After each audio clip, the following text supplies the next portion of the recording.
¿Qué tal? ¿Cómo les va?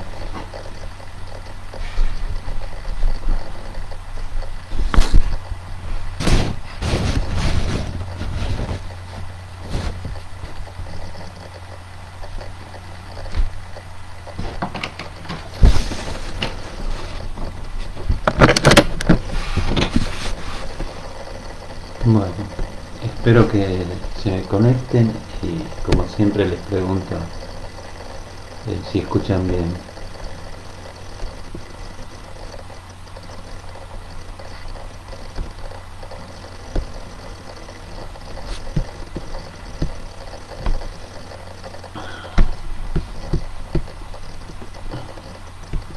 Bueno, ahí veo que se están empezando a conectar. Los vuelvo a saludar, ¿cómo están? Y coméntenme si escuchan bien.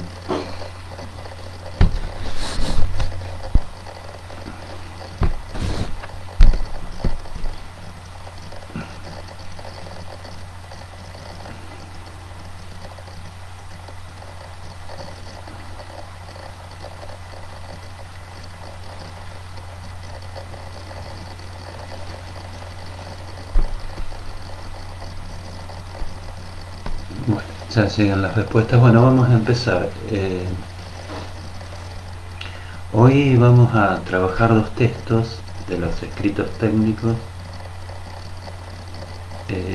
Uno se llama Consejos al médico sobre la iniciación del tratamiento, perdón, sobre el tratamiento psicoanalítico, y el otro es sobre la iniciación del tratamiento. Eh, Condensé los dos en uno. Bueno, eh, un poco la idea que venimos viendo tanto con los textos metapsicológicos como con estos textos técnicos es ir planteando que hay una tensión siempre entre el saber consciente y las manifestaciones del inconsciente o las formaciones del inconsciente, y en función de eso también distinguíamos recuerdan, la metapsicología de lo que puede ser la ciencia, y también esa es una distinción fuerte que podemos hacer, o esta tensión, digo, entre el saber consciente y el inconsciente, nos permite también hacer una distinción entre la clínica psiquiátrica y psicoanalítica, ¿no? En el sentido que siempre hay una relación muy singular del analista con el saber. Y otra cosa es que venimos acentuando en estas clases es la idea de que la subjetividad o el sujeto tiene un espacio fundante o importante tanto en la argumentación como obviamente en la clínica, ¿no? En el sentido que eso que supone la puesta en acto del inconsciente introduce algo indeterminado, algo que no podemos calcular, y ese es un poco también el espacio donde habita el sujeto del deseo y el sujeto que supone el trabajo analítico. Bueno, es un poco eso, lo vamos a ir como venimos viendo en los escritos anteriores, y lo vamos a ir remarcando en estos dos textos. Y también vamos a ver fundamentalmente que esta idea de lo que escapa al saber, de lo indeterminado, es fundamental para pensar la cuestión de la ética y el psicoanálisis, ¿no? Así como puntos directivos, yo les había planteado que vamos a plantear desde el psicoanálisis una ética centrada en el deseo, fundamentalmente para la clínica, donde ahí también entra en juego esto de lo indeterminado. Vamos a ver cómo concretamente lo va planteando Freud en estos dos textos hoy, ¿no? Y les decía que otra línea que podemos pensar es desde el psicoanálisis en relación a la ética, toda la cuestión del prójimo, del otro y todo lo que supone esa dimensión también de lo que está más allá del principio del placer en relación con el otro, ¿no? Lo vamos a ir viendo eso la clase que viene. Bueno, vamos a los textos. El primero, les decía entonces, es consejo al médico sobre el tratamiento psicoanalítico. Desde el título ya, bueno, el término consejo, Freud después lo aclara en este texto y en el otro, fundamentalmente, que prefiere hablar de consejos y no de reglas así absolutas o inmodificables, ¿no? En ese sentido, él, en el primer párrafo, que funciona a modo de introducción, dice que estas reglas que él va a ir enunciando tienen que ver bastante con su propia personalidad, como que su trabajo técnico o su trabajo clínico, perdón, fue también forjado en relación a su propia personalidad, y dice, bueno, que otros analistas se pueden, de acuerdo a su propia constitución psíquica, dice Freud, pueden tener parámetros distintos o pueden poner en juego estas reglas que él va a enunciar de otra manera, ¿no? Y en esa introducción dice otra cosa más, que todos los preceptos que va, o las reglas que va a enunciar, se pueden resumir en una, que es fundamentalmente la regla fundamental de la atención flotante y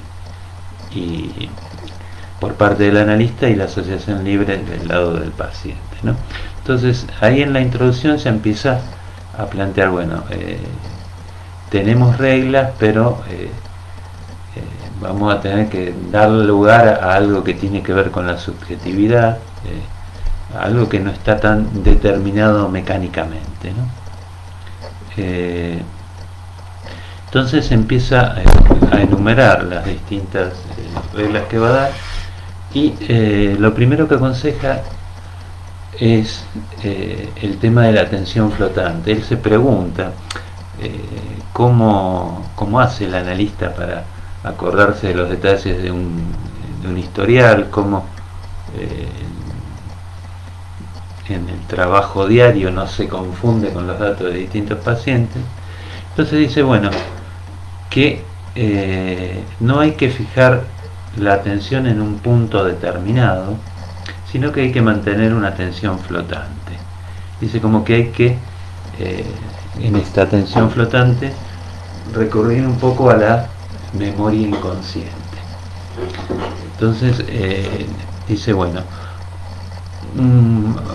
que no hay que tener una expectativa predeterminada en cuanto a lo que uno va a escuchar, porque si no escucharía ya exactamente lo que uno ya sabe, ¿no? En el texto hace mucho hincapié en esto, darle lugar a lo nuevo que puede surgir ahí en la clínica, ¿no?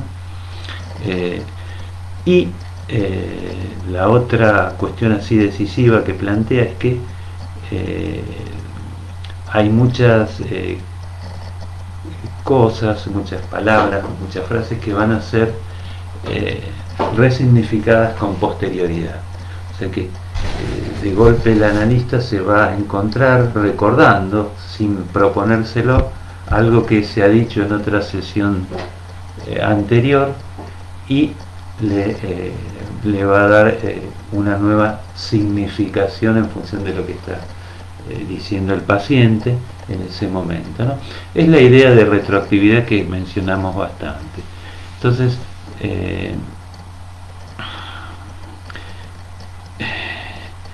esta idea de la atención flotante apuntan, fíjense, más que nada a suspender, cuando el analista está escuchando, la atención consciente y dejarse llevar,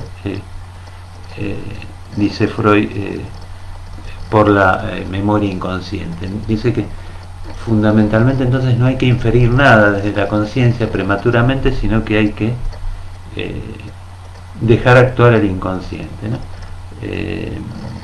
Si, como creo que en la clase anterior les decía, si por el lado del paciente se le exige la asociación libre, que no censure lo que se le va ocurriendo, por el lado del analista también tenemos que dejar de lado la censura consciente o el saber consciente, ¿no? Darle lugar ahí que entre paciente y analista empieza a funcionar el inconsciente, ¿no? Donde hay la apuesta de Freud en estos textos es bastante clara. Bueno, hay que apuntar a que algo se va armando según el deseo inconsciente, según el trabajo con las resistencias y con la represión, ¿no? Otro consejo que da Freud después de esto, si tienen alguna pregunta o quieren acotar algo, en la medida de que la tecnología lo permita, vayan haciéndolo. El otro consejo que da es no tomar notas. Freud dice que no aconseja tomar notas en el análisis, a lo mejor algún sueño, y él acostumbraba, cuando quería recordar algo, fijar algo, tomar notas después de las sesiones si surgía algo que le interesaba, pero fundamentalmente él dice, porque ya el tomar notas implica hacer una selección del material, y en esa selección del material ya interviene, dice Freud, la voluntad más consciente del analista, ¿no? En ese sentido, entonces, la idea de Freud es no fijar ningún sentido, sino que darle lugar a que el sentido vaya fluyendo y se vaya produciendo en el diálogo analítico. El otro consejo que da a continuación, emparentado con esto, es que no se puede pensar en una especie de notación exacta de lo que se dice en un análisis. Ahí hace una crítica, dice la psiquiatría que trata de lograr protocolos exactos, no es lo que se aconseja en el psicoanálisis, porque nada podría reemplazar ahí la presencia del analista y el paciente. En todo caso, la presencia del funcionamiento del inconsciente, podríamos decir. En ese sentido, él dice, bueno, que no se podría hacer una publicación científica en el sentido de registrar mecánicamente todo lo que se dijo, porque lo fundamental, como venimos haciendo hincapié, es el trabajo de la repetición y de la reelaboración en la transferencia, ¿no? Entonces, no aconseja ningún medio mecánico aparte de esto de poner en juego de la memoria del inconsciente, ¿no? A pesar de esta imagen que aparece en el cine o en la televisión del analista siempre con un cuadernito escribiendo, bueno, Freud aconsejaba no tomar nota, ¿no? Lo deja después un poco también a criterio singular de cada analista, pero bueno, la idea, más allá del hecho anecdótico de no tomar notas, es esto de no fijar un sentido a partir de las marcas que uno puede poner en el papel, ¿no? Y el otro consejo es en relación a la investigación y el tratamiento. Él dice que en los primeros momentos del análisis la mezcla de investigación, de teorización, podríamos decir, y de tratamiento era como una marca así de la gloria del psicoanálisis, ¿no? Pero dice que en un punto se contraponen, porque el ir justamente teorizando a medida que va transcurriendo el tratamiento, puede censurar lo indeterminado. Y él dice, hay que darle lugar al azar en el tratamiento analítico. Entonces aconseja, bueno, si quieren escribir o teorizar a partir de un análisis, hay que esperar a que ese análisis esté terminado, ¿no? Es el consejo fuerte que da Freud ahí. Vieron cómo va girando todo en esta idea de no censurar desde el saber el trabajo del inconsciente, y usa la palabra azar, la palabra dar lugar a lo nuevo, como dando lugar a esto que decimos, que va a escapar siempre a la conceptualización, ¿no? El otro consejo que da a continuación es, dice que el analista debe tener cuidado con la afectividad y con la compasión hacia el paciente. Es como que dice, bueno, hay que no ambicionar un logro convincente, como llevar al paciente hacia un determinado bien, sino que más vale tratar de dejar lugar a que el propio deseo y el propio trabajo del inconsciente vaya conduciendo las cosas. En el otro texto, después lo vamos a ver, les voy a leer una nota, lo dice casi como se los estaba contando, ¿no? Como que lo que dirige el destino de un análisis no es el analista, sino que es el trabajo del inconsciente. Y entonces, después de comentar este consejo, dice, o trae un dicho de un cirujano que decía, yo curé las heridas del paciente, pero Dios lo sanó. En el sentido de que no hay una meta definida para la cura. Vieron lo que veíamos en análisis terminable e interminable, ¿no? Es como que, como decía Lacan, la cura viene por añadidura, ¿no? Entonces, después de esto, enuncia con más fuerza la regla analítica fundamental y, como les decía, bueno, plantea la asociación libre por el lado del paciente y la atención flotante del lado del analista. Y hace una metáfora ahí, como diciendo, bueno, el inconsciente del paciente funciona como emisor, hace una metáfora en relación al teléfono y los parlantes, pero dice, bueno, el inconsciente del paciente funciona como emisor y el inconsciente del analista como receptor.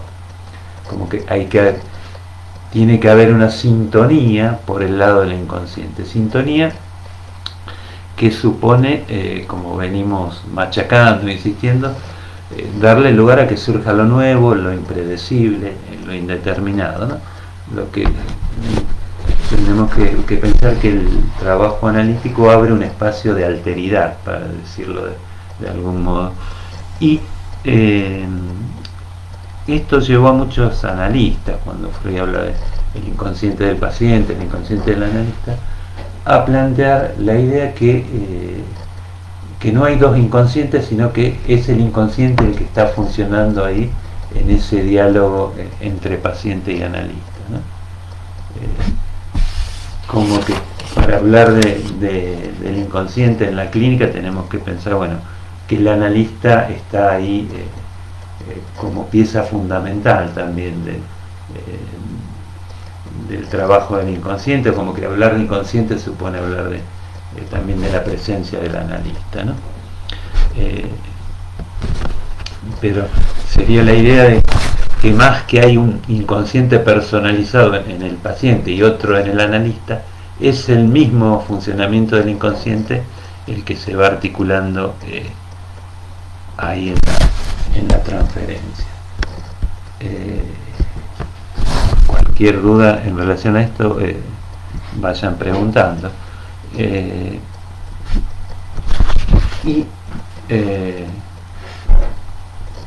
Esto lo lleva a Freud a plantear entonces que, como en otros textos vimos también, que el análisis del analista es fundamental para que no funcione el analista como haciendo resistencia ahí a ese discurso del inconsciente, ¿no? Freud hace referencia, en su época se hablaba de puntos ciegos, que serían los puntos en donde el analista por su propia resistencia no puede escuchar, ¿no? De ahí que van a escuchar algunos que muchas veces también siguiendo a Lacan hablan de resistencia del analista, ¿no? Como que algo ahí del analista hace de barrera que se arme justamente ese discurso del inconsciente.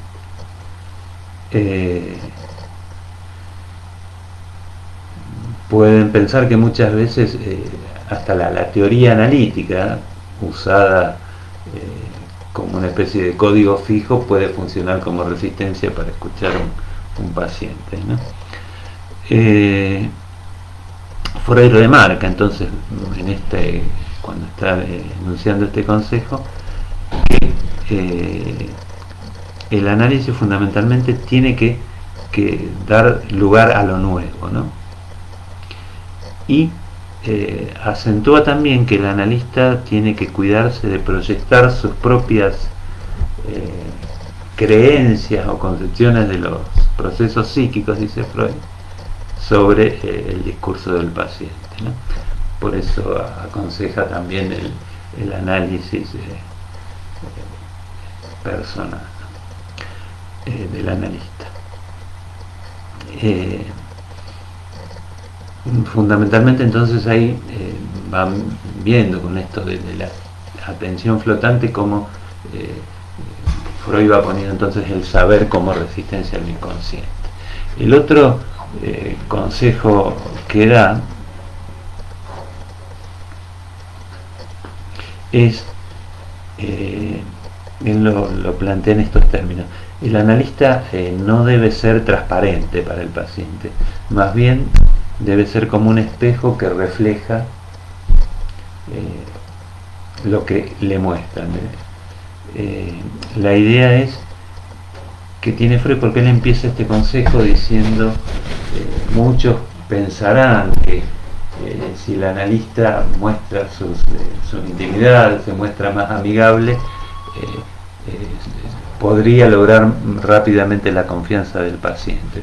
Freud eso lo desestima y plantea más bien esta idea, que es bastante contundente: no ser transparente para el paciente, no mostrar más de lo que el paciente dice, podríamos decir.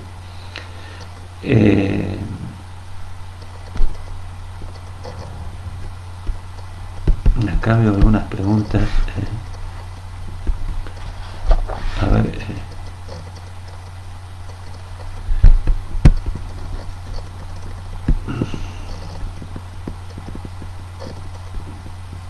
Acá me preguntan qué opinas de las sesiones virtuales.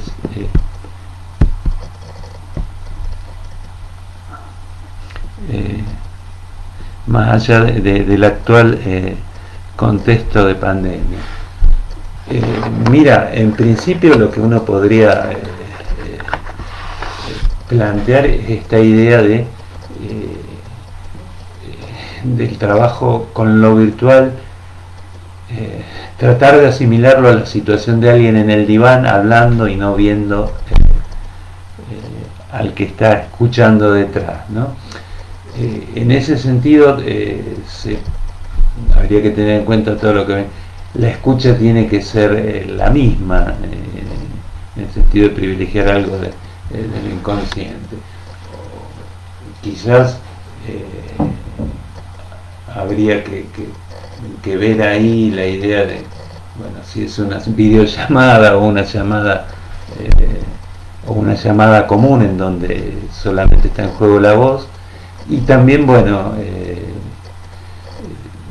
en un punto no es lo mismo, quizás es un tema complicado, pero bueno, también en ese sentido hay que tener en cuenta esto de tratar de aplicar las reglas con cierta plasticidad, me parece. Yo fundamentalmente lo que yo he hecho en mi práctica es tratar de manejarme con llamadas y no con videollamadas, ¿no? Pero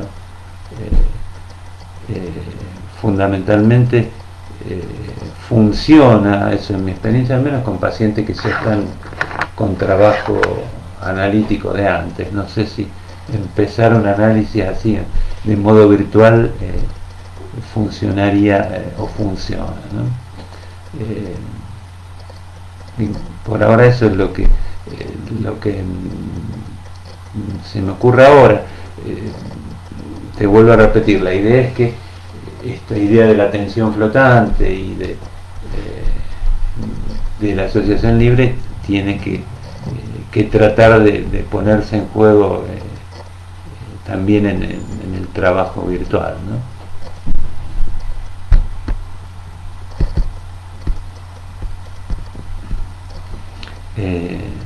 No sé si te responde, en todo caso después volver a preguntar y le damos una vuelta más a eso.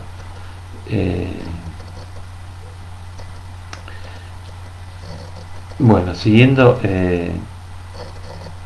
con los consejos que va dando Freud en este texto, Freud dice, bueno, no hay que proponerse metas demasiado altas en el análisis, y el ejemplo que da es el ejemplo de la sublimación. No hay que proponerse que el paciente termine el análisis y pueda producir sublimaciones. Él en algunas conferencias, cuando habla del objetivo del análisis, nombra la sublimación.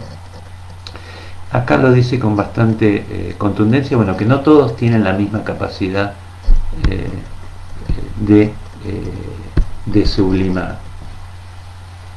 En ese sentido, dice, bueno, habría que conformarse con que el paciente pueda recuperar medianamente la capacidad de producir y la capacidad de gozar, ¿no? Como que eso serían, y dice medianamente, ¿no? Vuelve acá a plantear esta idea de no hay que fijarse metas muy altas y no hay que fijarse un camino predeterminado para el análisis, ¿no? Es como que con la puesta en marcha del inconsciente se va a ir armando un destino para cada paciente, y cada análisis va a ir generando su propio recorrido hasta llegar al final, ¿no?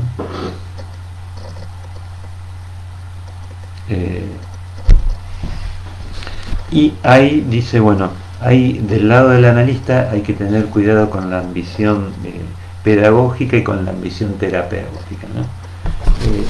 En ese sentido, habíamos comentado la distinción entre moral y ética. La moral sí supone siempre definir un bien y definir cuál sería el punto de llegada. En cambio, la ética, esta distinción hecha desde el psicoanálisis, supone dejar que el camino lo vaya decidiendo el deseo, ¿no?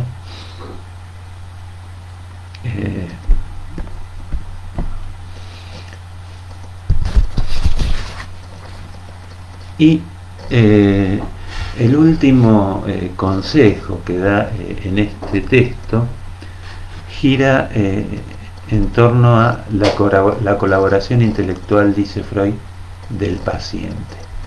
La clase anterior yo les leí una cita que era justo de este punto. Lo que Freud dice, bueno, que eso depende bastante de la personalidad del paciente, y dice que para todos es difícil aceptar que no es ni desde la reflexión, ni desde la voluntad, ni desde la atención consciente que se puede resolver el enigma de la neurosis. En ese sentido, de nuevo apunta a la idea de que, bueno, el saber consciente puede funcionar como resistencia, y conscientemente alguien puede tener mucha voluntad, pero la resistencia inconsciente puede ser más fuerte, ¿no? En ese sentido también dice que no cree mucho en los efectos que pueden producir en alguien la lectura de un texto analítico, en alguien que está en análisis, sino que hace hincapié que, bueno, es fundamental la experiencia con el inconsciente y con las resistencias, ¿no? Y les remarco esto, que Freud empieza hablando de cómo aplicar las reglas de la personalidad del analista y termina hablando de la personalidad del paciente, en el sentido de, les remarco esto para que tengan en cuenta qué lugar le da la subjetividad en el trabajo analítico, ¿no? Fundamentalmente como esto que se pone en juego desde el inconsciente y como les decía al principio, ese espacio de lo indeterminado, ¿no? Entonces, la idea que nos vamos a tener que forjar es que el camino de un análisis gira en torno a poner en juego el azar y como lo indeterminado, y tener en cuenta que las determinaciones que se van armando tienen que ver con ese azar, ¿no? En ese sentido, el lugar del sujeto es el lugar de cierta indeterminación, o se constituye en lugar a cierta indeterminación que va produciendo determinaciones. Esto para diferenciarnos un poco de lo que puede ser la ciencia, que tiene una concepción más matemática, en donde todo podría ser determinado, ¿no? Al menos con una figura de la ciencia más clásica.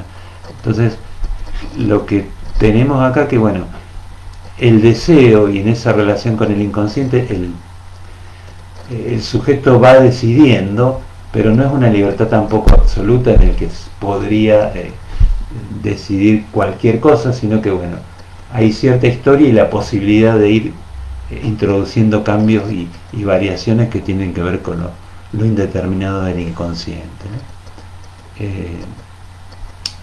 Quizás esta concepción del sujeto, que es bastante conocida por ustedes, pero se opone bastante a todo lo que estamos viendo con la idea de la inteligencia artificial y cómo se trata de manipular los miedos, las emociones a partir de todas las cuestiones de los algoritmos matemáticos, que son temas que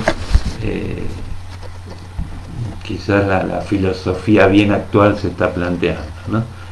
Toda la cuestión del poder y de cómo a partir de las redes sociales y de las tecnologías digitales se empieza a manipular la voluntad.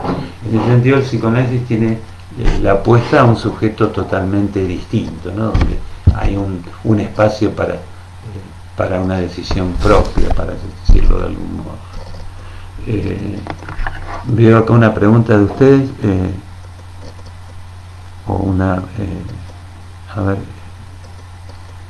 también, esperen que me ponga los lentes, así veo mejor. Acá José Luis dice, también me parece muy diferente la llamada telefónica de una videollamada. Me parece que en la llamada la voz puede aislarse mejor y sí, separarse de la mirada, más cerca del dispositivo derivado. Sí, esa es la idea, digamos, tratar de llevar el dispositivo de lo virtual lo más cercano al dispositivo tradicional del divar, ¿no?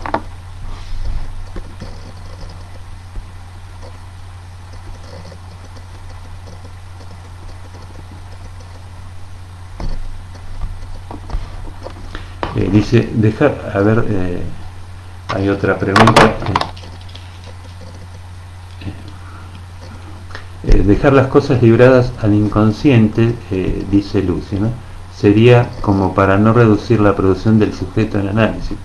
Sí, exactamente. Que aparezca algo determinado desde el inconsciente es la posibilidad que aparezca el sujeto del inconsciente y que sea un inconsciente productivo. La idea que les estoy tratando de transmitir de experiencia del inconsciente, de trabajo en acto, tiene que ver con que el inconsciente no es algo estático o ya determinado, sino que es un inconsciente que va a producir y va a producir un sujeto fundamentalmente, ¿no? Un sujeto que va, después de ese trabajo con el inconsciente, va a tener otra relación con el goce, con la muerte, con eso que llamamos lo real, ¿no? Y va a lograr satisfacciones personales por caminos a lo mejor no tan trabajosos o tan perjudiciales a veces para él mismo, ¿no? Bueno, entonces estos serían más o menos las reglas que va dando Freud en este trabajo, y como él dice, se pueden resumir en esto de la regla fundamental: atención flotante del lado del analista y asociación libre del lado del paciente. Fíjense que apuntan directamente no a la conciencia, sino a la emergencia de lo inconsciente. El otro texto se llama Sobre la iniciación del tratamiento.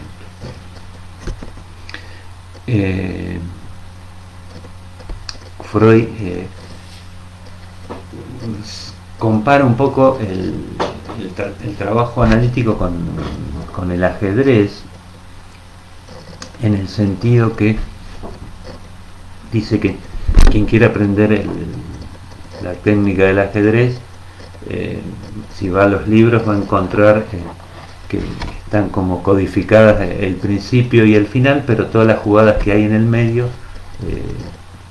son infinitas posibilidades, y algo parecido pasa con el trabajo analítico, que hay un montón de cosas que no se podrían codificar, ¿no?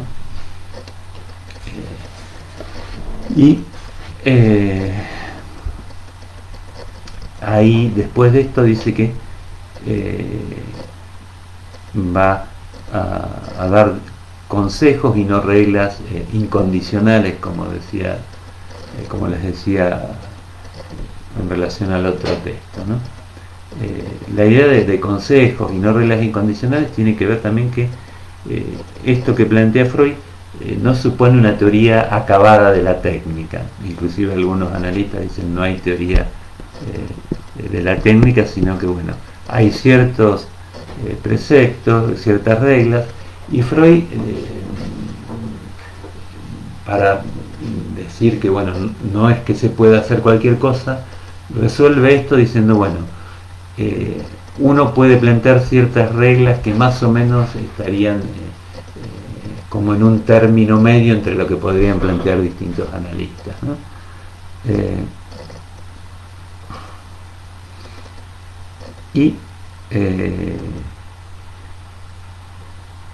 Me quedé pensando con esto de las reglas que muchas veces hay determinadas maneras de intervenir o de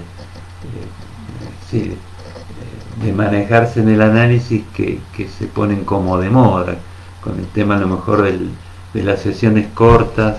Hacia dado ese ejemplo, en algún momento todos los analistas empezaron a usar sesiones cortas, y a veces con algunos pacientes eso directamente funciona como resistencia, ¿no?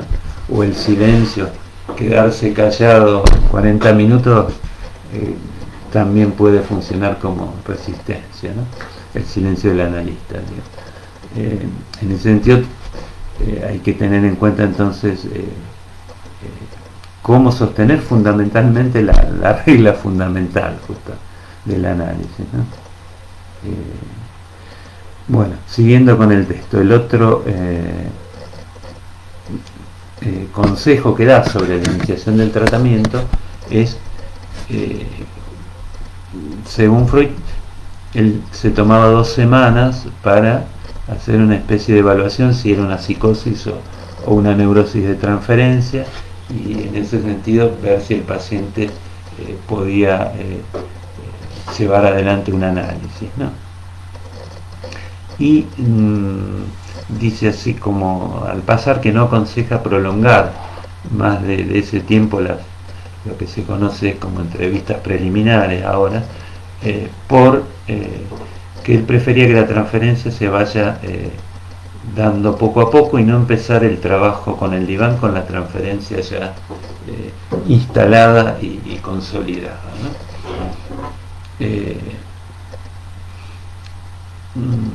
Otro consejo que da es, bueno, dice, hay que desconfiar cuando alguien empieza el análisis con una postergación, ¿no? Como que, supongan, se pide un turno, pero tiene que ser no inmediatamente, sino, dice, bueno, eso es como, no inmediatamente, sino con un plazo de tiempo largo, digamos, eso, o sea, huele a resistencia, podría decir Freud, ¿no? Y otra cosa que dice Freud es que no hay que, al comienzo del análisis, dejarse guiar por la actitud de predisposición o de rechazo hacia el análisis, ¿no? Dice que, bueno, inclusive los analistas pueden, cuando van a análisis, pueden tener, y de hecho tenemos todos resistencia cuando estamos en el lugar de pacientes, ¿no? En ese sentido dice, bueno, lo fundamental, más allá de lo que diga conscientemente el paciente, es cómo se van a articular las resistencias.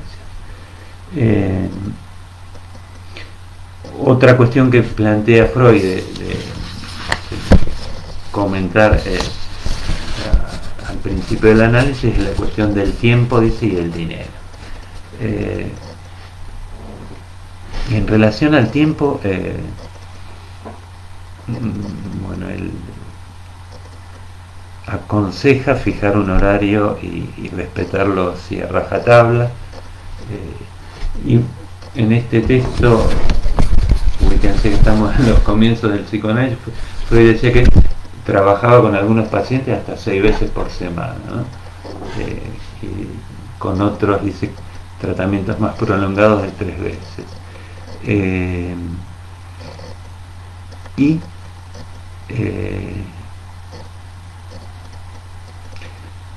Dice también que no se puede asegurar cuánto durará el tratamiento. Dice, ante esa pregunta la respuesta es casi imposible. Y entonces ahí comenta que, bueno, algunos pacientes a lo mejor dicen que se quedarían satisfechos con el análisis con solucionar alguna parte de sus síntomas o alguna parte de su sintomatología. Y fíjense lo que en relación a esto Freud comenta. Les leo la cita. Sin duda, el médico analista es capaz de mucho, pero no puede determinar con exactitud lo que ha de conseguir. Él introduce un proceso, a saber, la resolución de las represiones existentes. Puede supervisarlo, promoverlo, quitarle obstáculos del camino y también, por cierto, viciarlo en buena medida. Pero en líneas generales ese proceso va a ser iniciado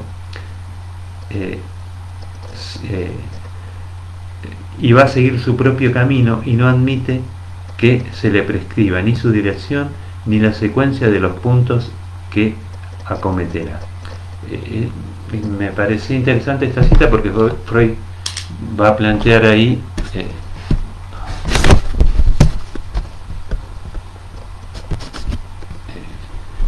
no sé si a mí se me ha no sé si están escuchando ahora, parece que se cortó.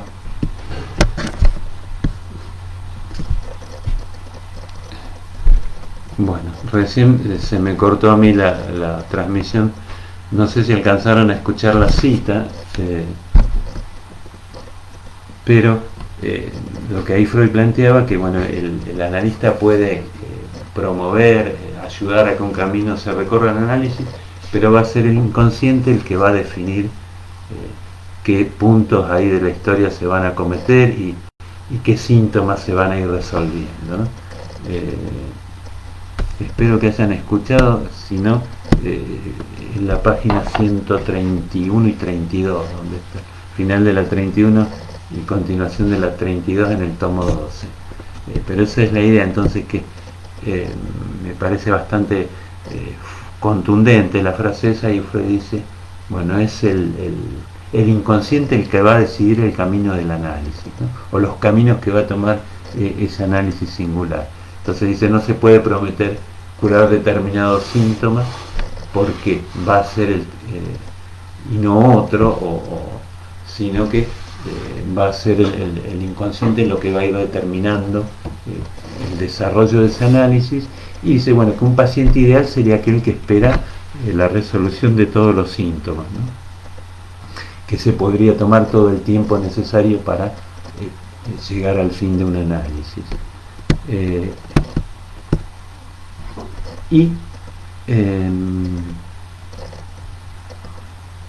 En cuanto al dinero, bueno, ahí Freud va planteando algunas cuestiones que tienen que ver con, primero, con que el dinero tiene participación, dice, la relación que cada uno tiene con el dinero tiene participación de lo pulsional.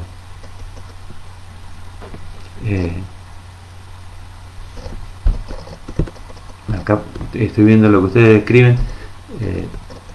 Preguntan si a alguien se le cortó. A mí se me cortó bastante la transmisión.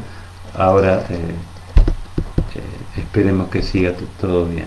Les decía entonces, en relación al dinero, Freud dice que está en juego también cierta cuestión pulsional con cómo cada uno maneja los temas del dinero. Él no aconseja un tratamiento gratuito. Ahí en este artículo comenta que ha llevado adelante algunos análisis de esa manera, pero termina un poco planteando una argumentación que es bastante común, al menos que es muy usada, que un análisis aumenta la productividad y en ese sentido Freud dice, bueno, que no hay nada más costoso que la enfermedad y la estupidez, dice, con eso está diciendo, bueno, el costo de un análisis implica ganancia por otros lugares, no más allá de lo económico. En cuanto al diván, acá Freud primero plantea las cuestiones más personales. Él dice que le costaba mantener la atención, la mirada constante, dice, durante 8 horas, y con el diván trabajando con el diván se sentía más cómodo. También dice que es como un resto del tratamiento hipnótico, y las razones más de peso que da fundamentalmente es que los gestos del analista pueden funcionar casi como de modo así de seleccionar, aprobar o no lo que está diciendo el paciente. Como que el paciente, si está pendiente de los gestos, justamente no va a poder asociar libremente, sino que va a estar más pensando en función de qué le parece al analista lo que está diciendo, ¿no? Y en ese sentido lo asocia bastante con que el trabajo así cara a cara puede favorecer la resistencia transferencial.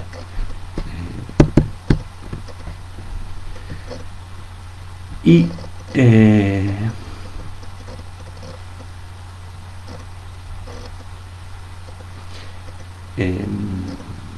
en cuanto a la asociación libre, él vuelve a decir que es importante la asociación libre y que no aconseja tampoco que los pacientes vengan con la sesión preparada. O sea, dice que es mejor, bueno, que vengan a decir lo que se les ocurre en ese momento, ¿no? Y dice al pasar también que cuando alguien dice que no se le ocurre nada, eso es como indicio de una resistencia, como que siempre estaríamos pensando en algo por decir algo, ¿no?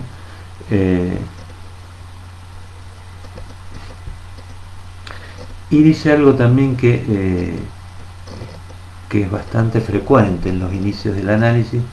Dice, el primer síntoma que se pone en juego, la primera acción sintomática, generalmente está muy enlazada al núcleo o al complejo que gobierna esa neurosis, ¿no?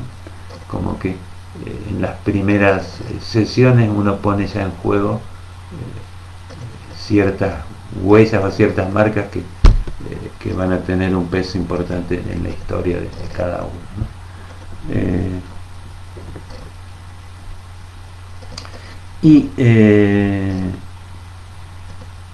Los últimos o el último consejo que va dando en relación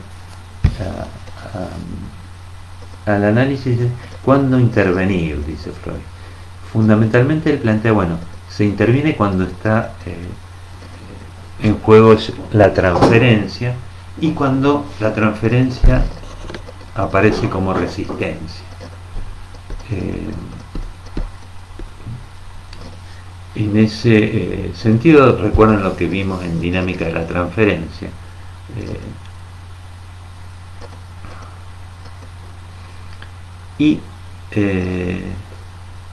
Entonces, en esa dinámica Freud aconseja, bueno, que hay que intervenir, no antes, no apresurarse, sino que hay que intervenir un poco antes de que el paciente esté por llegar a eso, casi por su propio medio, ¿no?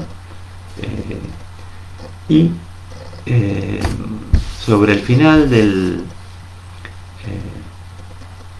artículo plantea nuevamente la relación del saber y el mecanismo de la curación, dice Freud. Da un ejemplo de una paciente histérica que había sufrido una situación traumática, que la madre había visto esa situación traumática, y entonces cuando la madre le comenta esta escena, la paciente hace una crisis histérica y se olvida, dice, después de esta crisis, de lo que le había dicho la madre. Entonces Freud dice, bueno, hay una resistencia a ese conocimiento obligado que tiene de la escena traumática, y dice un poco lo mismo que habíamos visto en el texto de lo inconsciente cuando hablaba de la doble inscripción. Tener vivenciado y tener oído no son lo mismo, que para levantar una represión hay que hacer todo el trabajo con las resistencias e ir siguiendo las redes de representantes que llevaron o que articularon esa represión, ¿no? Entonces vuelve a plantear ahí la idea de más que un saber consciente, lo que hay que hacer, no lo dice en estos términos, pero es el poner en juego la reelaboración psíquica. Y termina el texto preguntándose por las fuerzas en el trabajo analítico. Él dice que el malestar siempre engendra un deseo de sanar. Supongamos que sería el deseo de ir a análisis, para decirlo en otros términos, y sin embargo hay fuerzas contrarias que tienen que ver con la ganancia secundaria de la enfermedad y con las resistencias, ¿no? Entonces lo que Freud plantea es que para ese deseo de sanar el sujeto no conoce el camino ni tiene a veces la energía necesaria para realizar ese deseo de sanar, y Freud plantea, bueno, que el camino se lo va dando la situación analítica en la medida en que el analista va interviniendo y le va mostrando las resistencias y va interpretando, ¿no? Y la fuerza o la energía viene de la transferencia, ¿no? Toda esa investidura que se pone en la transferencia es, en el contexto analítico, es tomada para realizar el trabajo analítico, ¿no? Entonces hace hincapié que la transferencia y la interpretación entonces son los dos pilares que sostienen la cura, ¿no? Bueno, esto es más o menos lo que Freud va trabajando en estos dos artículos. Sobre el final se nos cortó bastante la transmisión. a ver si tienen preguntas. Espero que estén escuchando todavía.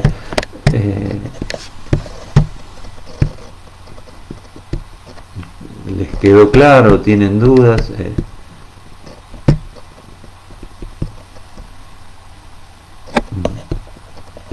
Espero alguna señal de ustedes, ¿sabes?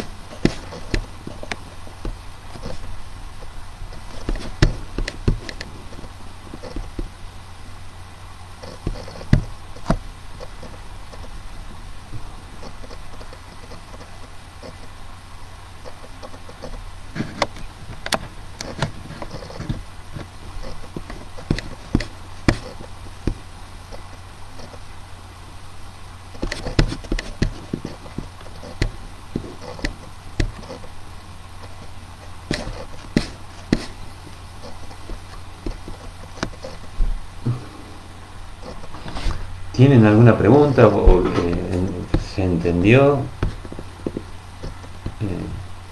Mientras espero que vayan llegando preguntas, les comento que vamos a trabajar la clase que viene. Vamos a ver, les decía algo en relación al tema del prójimo, y vamos a trabajar, y el tema del mal. Vamos a trabajar un texto de Green que se llama ¿Por qué el mal? Y otro texto de Castoriadis que se llama Raíces psíquicas y sociales del odio, que están en el programa.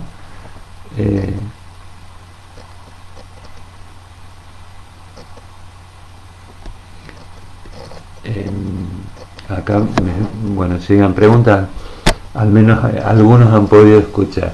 La pregunta es: ¿cuándo se pasó del análisis de todos los días o día por medio a una vez por semana? Mira,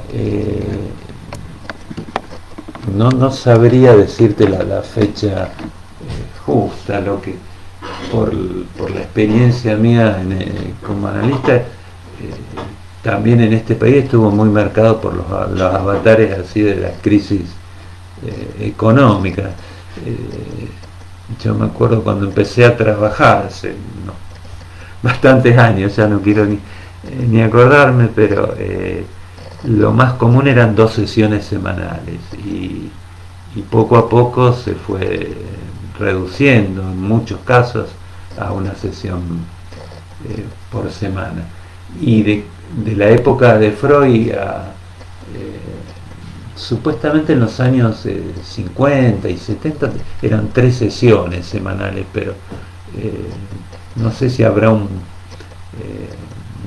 momento justo situable. Habrá dependido mucho también de la situación de cada país, eso imagino, ¿no? Lo que en la época así de los años 60, 70, la APA tenía fijado 3 veces por semana, al menos el análisis que se llamaba didáctico, que era el análisis del candidato analista. Pero después fue variando, quizás cuando se empezó a desarrollar más el lacanismo, también se aflojaron algunas reglas así que eran más estrictas, pero calculo que eso está más determinado, al menos acá en Argentina, por las crisis económicas que por el mismo análisis, ¿no?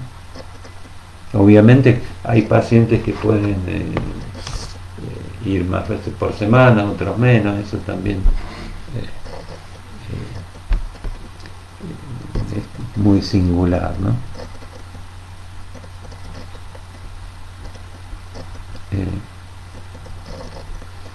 Acá otra pregunta es por el trabajo integrador.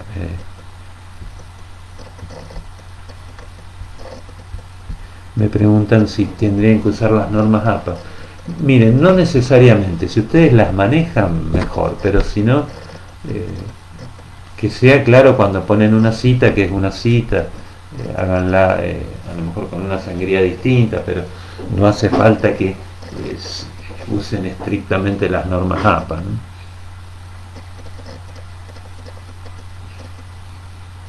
Ujú. Acá se ríen por cuando aumentaron las sesiones y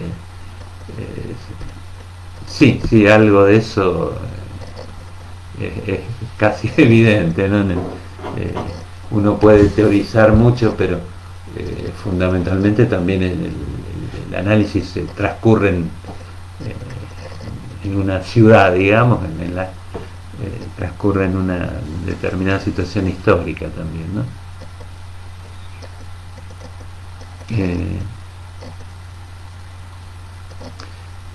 Acá me preguntan si el trabajo de promoción debe reconocer todo el programa.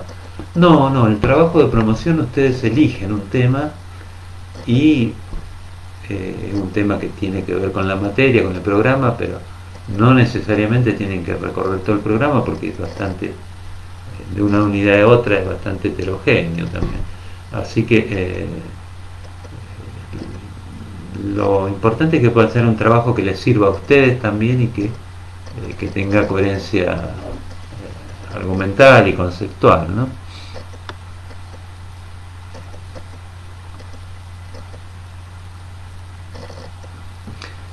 Acá hay una pregunta, imagino que es por el trabajo integrador, si los 4 puntos tienen que tener una articulación. Eso como ustedes quieran, me parece que les va a ser más cómodo responder cada pregunta eh, por separado. Eh,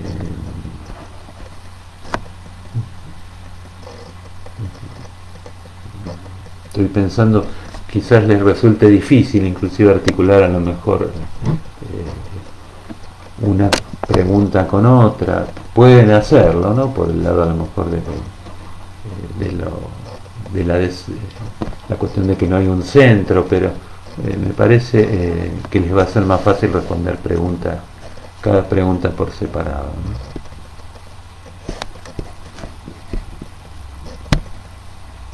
Eh, Nosotros tendríamos la clase que viene donde terminaríamos los temas y después tendríamos estos horarios para consulta también. Vamos a ver si vamos a trabajar vía Meet, a lo mejor que es más fácil interactuar. Yo en todo caso ya les voy a publicar acá en el grupo si seguimos así con las consultas o si usamos una cuenta Meet de la facultad. Bueno, a ver, espero que llegue alguna pregunta más, si no nos veríamos el jueves que viene.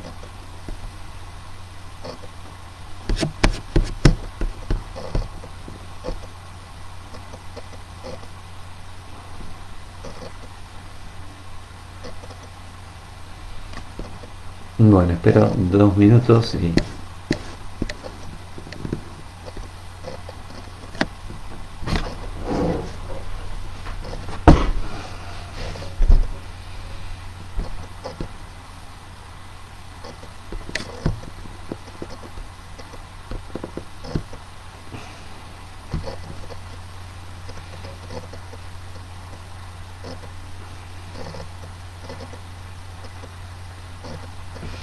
Bueno, dejemos acá entonces y nos vemos el jueves que viene. Que tengan buena semana. Hasta el jueves que viene.